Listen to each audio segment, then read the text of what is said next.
Good evening. At nandito po tayo sa Clarkfield, Pampanga. Nagutom po si Eden dyan. Ayan po, parang gusto nang ubusin, ayaw na akong tirhan.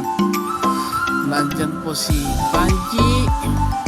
Ayan, pagkatapos nilantakan niya sa akin, yung sa atin na naman niya kinain non-stop.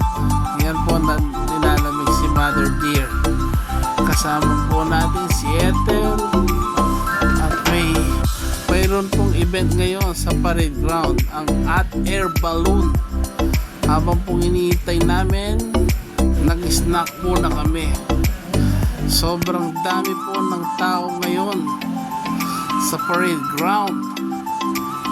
Dahil nga po Saturday ngayon, it's family time. Ayan po si Eden, sobrang kulit.